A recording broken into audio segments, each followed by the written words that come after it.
Réussir le DELF, adulte, niveau B1. Compréhension de l'oral.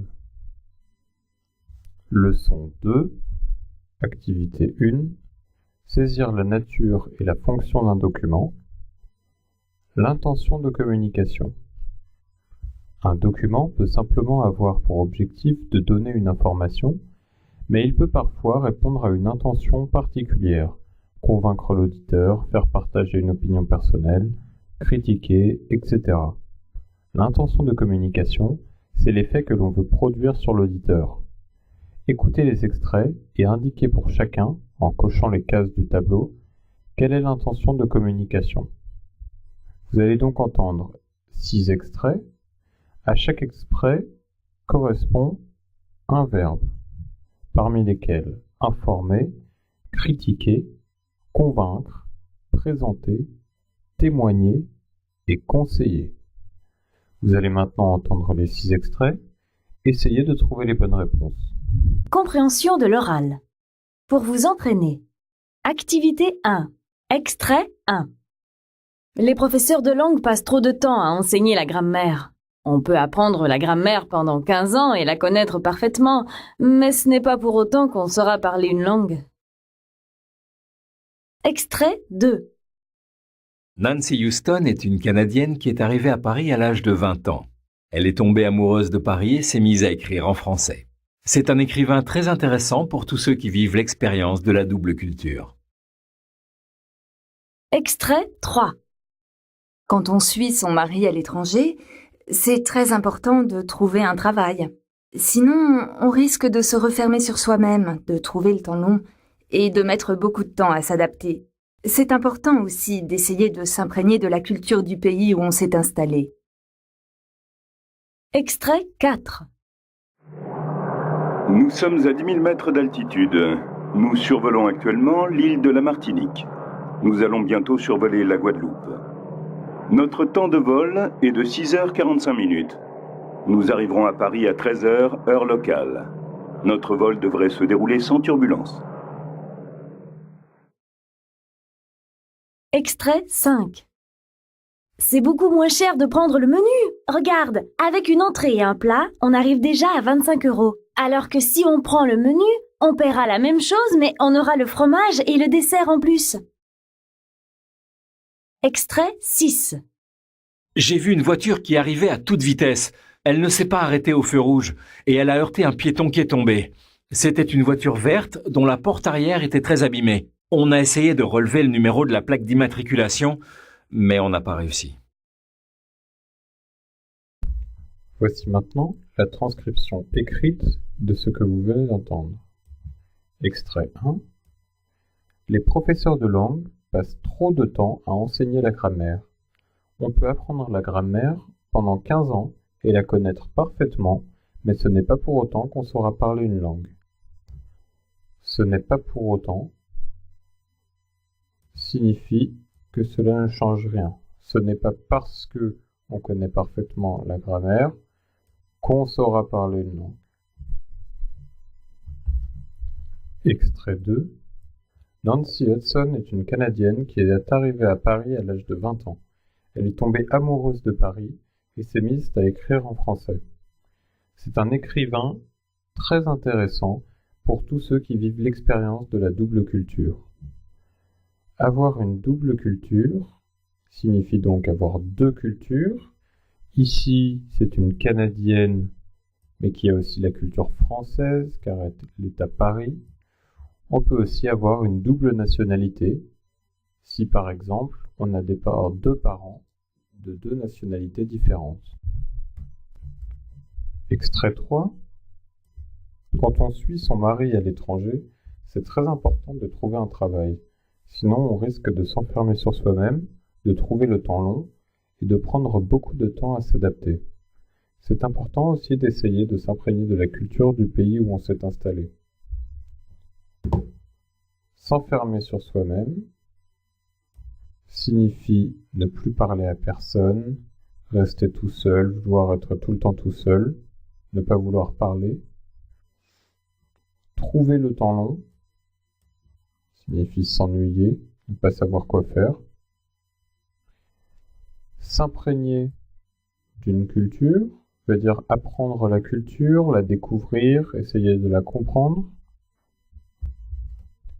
Extrait 4. Nous sommes à 10 000 mètres d'altitude. Nous survolons actuellement l'île de la Martinique. Nous allons bientôt survoler la Guadeloupe. Notre temps de vol est de 6h45 minutes. Nous arriverons à Paris à 13h, heure locale. Notre vol devrait se dérouler sans turbulence.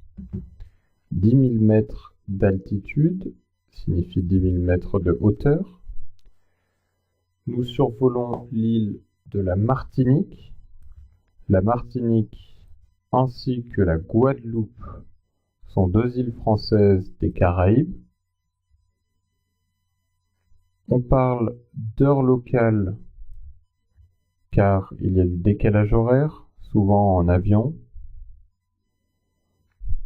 Des turbulences sont souvent des secousses quand on vole en avion. L'avion bouge à cause du vent ou des nuages. Extrait 5.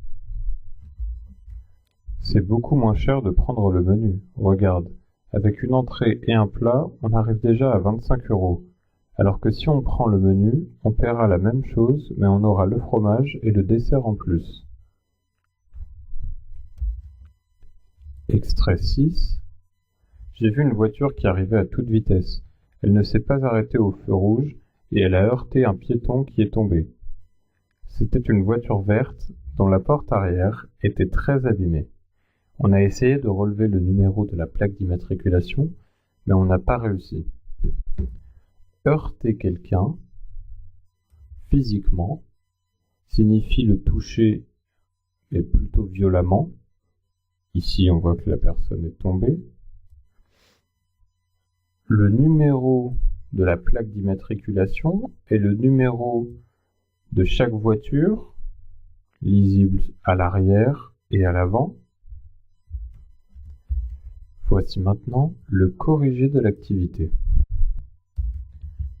Dans le premier extrait, la personne nous parle tout d'abord des professeurs de langue, à propos du temps qu'ils enseignent la grammaire. La personne trouve qu'ils passent trop de temps. On a le mot trop de. Puis, on a une critique avec on peut apprendre la grammaire pendant 15 ans, donc pendant très longtemps, la connaître parfaitement, mais cela ne change rien, on ne saura pas parler la langue. Il s'agit donc ici d'une critique envers la grammaire. La personne considère que les professeurs passent trop de temps à l'enseigner. Le but de l'extrait 1 est donc de critiquer.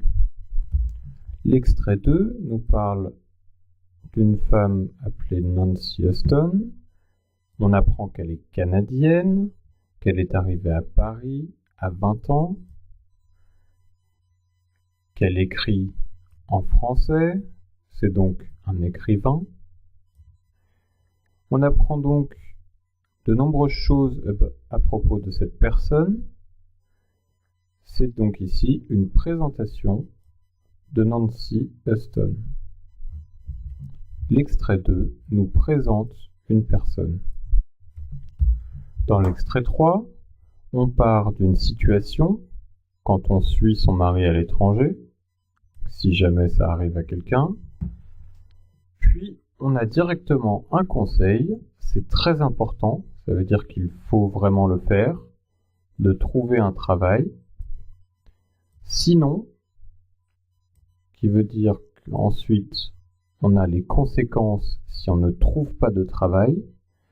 Donc sinon, on risque de s'enfermer sur soi-même, de trouver le temps long, de prendre beaucoup de temps à s'adapter. Uniquement donc des choses négatives.